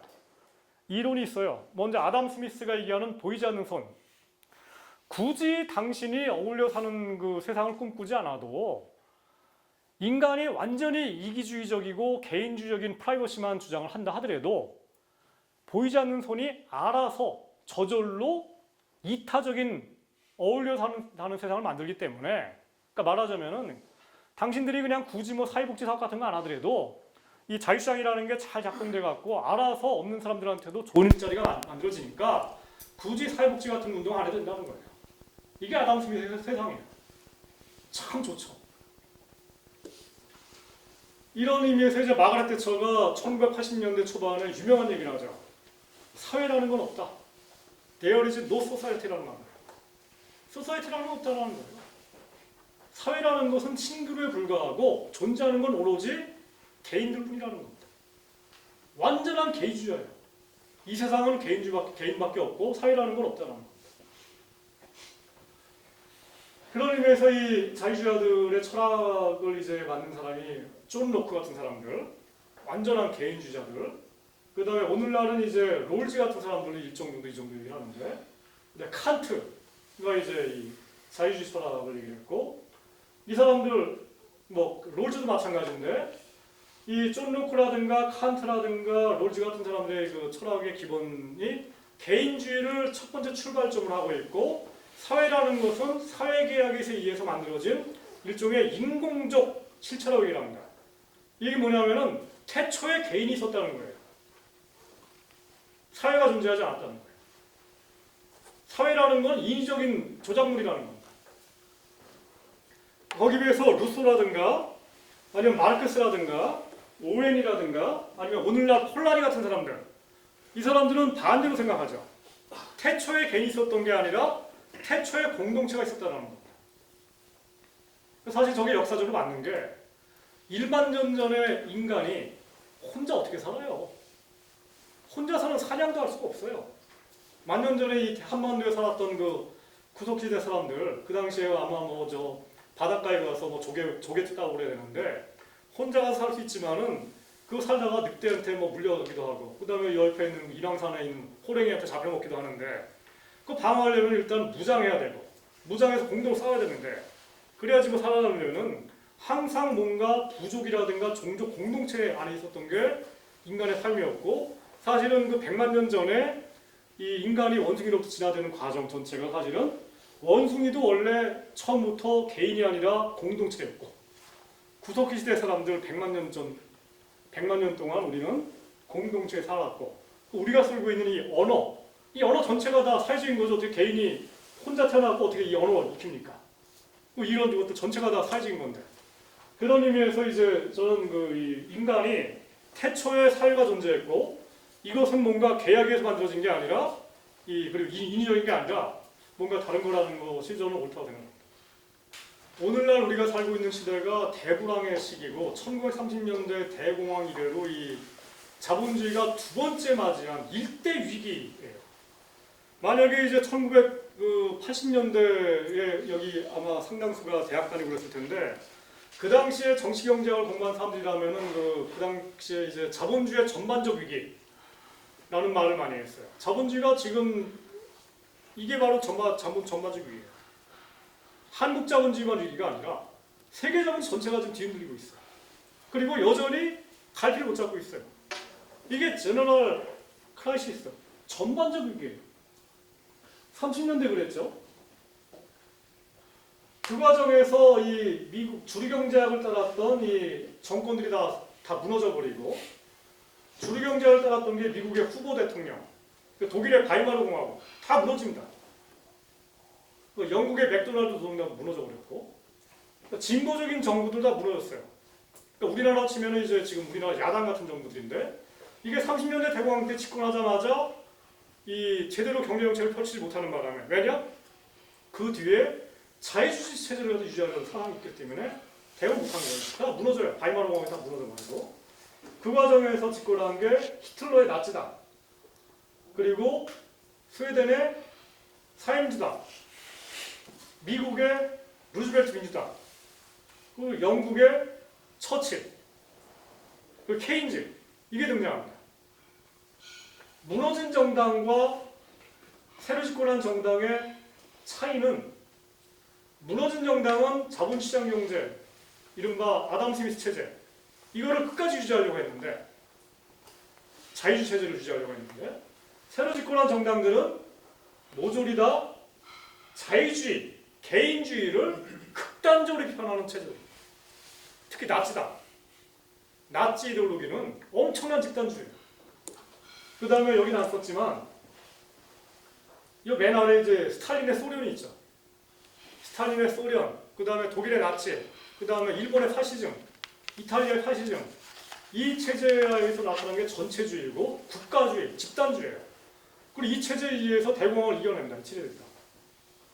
그리고 미국의 민주당과 스웨덴의 사임주당은 유일하게 민주주의를 유지하면서 복지국가를 만들죠. 하지만 동일하게, 나치당과 동일하게 사회복지를 엄청나게 늘리고, 그리고 시장경제에 놔두는 게 아니라 국가가 개입해 들어갑니다. 공통적인 점은 나치당이건 민주당이건 스웨덴 3인당이건 간에 공통적인 건 뭐냐? 국가가 시장 경제를 냅두는 게 아니라 엄청나게 개입하는 거예요. 그런 의미에서 국가 자본주의가 만들어져요. 시장 자본주의가 아니라 국가 자본주의가 만들어지는 거예요. 제가 이제 어울려 사는 세상, 그리고 이제 그게 가장 핵심이, 그게 이제 전통적인 이 진보의 핵심이라고 얘기했는데, 여기에 이제 여러 가지 갈래가 있는데 그 중에 하나가 마르크스의 사상을 따르는 거랑, 그게 아니라 아나키즘 쪽을 따르는 걸로 이제 크게 보면 좀 나눌 수 있을 것 같아요. 마르크스라는 사람이 이제 아까 얘기처럼 이제 19세기 중반에 출연해가지고 19세기 말 정도가 되면은 이 유럽 전역의 이 노동운동이라든가 이런 것들 다 거의 평정을 해버립니다. 마르크스 사상이 워낙 뛰어나니까. 근데 우리나라는 이제 그거로만 많이 알고 있는데, 그리고 따라서 우리나라에서는 여전히 사회주의 하면은 이 마르크스주의라고 믿는 경향이 굉장히 강해요. 우리 세대 같은 경우에. 그러다가 최근에 와서는 이제 그것만 있는 게 아니라 이제 폴라니 같은 사람들도 얘기했고, 그 다음에 또 최근에는 최근에 아니라 또 한 10년 전부터는 이 로버트 오웬 같은 사람들을 얘기를 하는 거의 생협운동 같은데, 이런 데서는 주로 오웬이라든가 생시몽이라든가 이런 얘기를 하면서 협동조합 운동 같은 것들 많이 했죠. 그런 의미에서 이제 마르크스주의가 아닌 다른 방식의 사회주의 사상이 우리나라에 지금 들어온 거예요. 그 중에 하나가 이제 마르크스인데, 마르크스와 아나키즘을 갖다 비교한다면은 옛날 얘기하지 말고 오늘날 얘기부터 하죠. 그냥 그래야지 이해하기 쉬우니까. 오늘날 우리나라에서 아나키즘을 얘기를 하는 게 바로 신좌파입니다. 누구냐면 이제 이진경이라든가 이정우 교수 같은 철학자들 아시죠? 아시죠? 수유너머. 그러니까 1980년대 말에 이제 이른바 PD 쪽 사람들인데, 이 사람들이 90년대 초반에 마르크스주의 정책 경쟁을 다 버리고 포스트모던 철학을 다 받으려요. 그러면서 이제 이 들레즈라든가 아니면 이 사람은 안토니오 네글리, 이 사람들의 철학을 받아들이게 되고, 이 사람들의 철학은 결국은 이제 프랑스라든가 독일, 그 다음에 이제 그 미국의 그 버클리 대학 중심에 있었던 이 신좌파 운동들이고, 이 사람들은 정치적으로는 아나키즘이고, 그 다음에 스스로를 꼬민주의라고 표현하더라고요. 그러니까 이거를 현재 우리나라에서 정당화된 게 이 녹색당, 노동당, 그리고 기본소득론자들. 그래서 이 사람들은 자기 스스로를 아나키즘이라고 얘기를 하거나 아니면 꼬민주의자라고 얘기를 해요. 이게 현대판 이제 이 아나키즘이고요. 역사를 보면은 이제 마르크스랑 논쟁했던 이 사람이 푸동이에요. 그리고 푸동 옆에 있는 사람이 바쿠닌, 그리고 톨스토이, 그리고 크로포트킨. 그러니까 톨스토이랑 크로포트킨은 러시아 사람이고, 바쿠닌이랑 이 푸동은 프랑스 사람이죠. 그리고 이 크로포트킨의 사상을 움직였던 게 이제 러시아 혁명 때, 러시아 혁명 1917년 혁명 때 레닌의 볼셰비키 혁명당만 움직인 게 아니라 사회혁명당이라고 있어요. 그게 아나키스트인데, 여기랑 볼셰비키당이 연립정권이 만들어진 게 그 당시 볼셰비키 혁명이었거든요. 그래서 이제 이 레닌이 사실은 이 볼셰비키 레닌이 이 크로포트킨이랑 톨스토이를 굉장히 무대하죠. 양자가 연합해갖고 러시아 체제를 다 붕괴시켰기 때문에. 아무튼 이렇고요. 그래서 이 마르크스의 계보를 잇는 사람들이 이제 마르크스, 레닌, 그다음 베르슈타인, 카우츠키, 그리고 빅포스, 그리고 이 빅포스의 계보를 잇는 게 바로 이 스웨덴의 팔메 수상, 그 다음에 이제 독일의 이 독일 3인당. 그런 의미에서 완전한 건 아니지만은 오늘날 그 이 유럽의 사회민주주의 정당이라든가 아니면 그 미국의 샌더스 같은 사람들의 흐름은 이제 크게 보면은 마르크스의 사상 쪽 계보에 속하는 거고요. 샌더스라든가 아니면 스페인의 포데모스, 그다음에 영국의 지금 노동당, 코빈 그쪽도 다 마르크스 쪽 계보고요. 거기에 비해서 이 오늘날 이 신좌파라든가 우리나라 치면은 이쪽은 그쪽 계보가 아니라 푸동이라든가 바쿠니라든가 아니면 소렐 아니면 톨스토이 아니면 슈티르너 이런 쪽 계보예요. 이렇게 크게 얘기할 수 있는데 우리나라 노동운동이라든가 진보운동 내에 사실은 지금 계보가 굉장히 많아요. 여러 가지 계보가 사실 있습니다. 이게 뭐 옛날 NL도 있고 PD도 있고 PD도 막 갈라져갖고 뭐 여러 가지 계보가 있는데 이게 지금 잘 합쳐지지 않고 있는데 녹색당, 노동당 뭐 이게 지금 뭐 여러 가지 있는데 저걸 막 되게 다 합치자 뭐 이런 얘기 자꾸 하는데 사람들이 제가 볼 때는 뭐 정치적으로 저게 뭐 어떻게 그냥 선거연합 정도로 만들 수 있을지 몰라도 저는 사상적으로 세계사 쪽으로 봤을 때 굉장히 차이나는 사상들이 지금 움직이기 때문에 저게 정신과 영혼상 합쳐지는 것은 굉장히 힘들 것이라고 생각합니다. 그렇기 때문에 너무 그냥 쉽게 생각해갖고 합치자 하지 말고 그냥 그분들의 독자성을 인정을 해주면서 왜냐하면 저분들이 그냥 이 한국에서 발생한 우연적인 사상들이 아니라 다 역사가 있고 계보가 있고 세계사적인 흐름들을 갖다 이어져 왔는 거기 때문에 그분들도 그냥 다 인정해 주자 이거예요. 그런 상태에서 그냥 적절하게 그냥 서로 이 연결시켜 나가는 그런 식으로 움직이는 게 좋지 않나 생각을 하고요. 그래서 크게 봐서는 이제 이 마르크스 쪽은 이 중시하는 게 공동체 중에서도 좀 큰 공동체, 그러니까 사회 공동체, 가령 5천만 공동체가 어떻게 하면은 빈부격차 없이 5천만 명 전체 중에 정말 굶는 사람 없이 자살하는 사람 없이 그런 공동체를 만들 것인가 이런 식으로 생각하는 게 이제 제가 볼 때는 뭐 사회민주주의라든가 사회주의라든가 아니면 마르크스라든가 뭐 빅포스라든가 이런 쪽 계보인데 비해서 그게 아니라 이제 가령 우리나라 이진경 같은 분들 아니면은 이 녹색당 분들하고 이래 보면은 뭐 다는 아니지만은 그분들은 뭐 이런 5천만 전체에 대해서 이런 분들보다는 뭔가 이 생태 공동체라든가 아니면 뭐 귀농 공동체라든가 이런 것들을 만들어 가지고 당장 눈에 보이는 이 해법을 찾아나가고 그리고 그런 의미에서 이 5천만 국민 전체 중에서 지금 자살하고 있는 아니면 굶어 죽고 있는 사람들 보기에는 저 사람들은 도대체 뭐 하시는 분들인가 라는 비하는 것들이 가끔 나오는 뭐 이런 식의 한계가 존재하는 이런 걸 하는 거죠. 근데 그와 동시에 또 역으로 보면은 이 마르크스라든가 아니면 뭐 이런 것들을 얘기하는 분들은 너무 그냥 큰 얘기만 하다 보니까 예를 들어가지고 뭐 이 정의당을 만들거나 아니면 뭐 국회를 장악하거나 이런 것만 하다 보니까 가령 뭐 이 당장 눈에 띄는 뭐 마을에서 어떻게 하면은 당장 실현 가능한 공동체를 만들거나 아니면 뭐 이런 것들을 하는 거에 대해서는 좀 경시해 나가는 그런 경향이 있고 그런 의미에서 양자 역할이 저는 적절하게 지금 결합돼야 되는 그런 차원도 좀 존재하고 있고요. 그런 게 아닌가 생각합니다. 말하자면 저는 이 오른쪽에 있는 사람들은 마이크로한 점에서는 굉장히 강해요.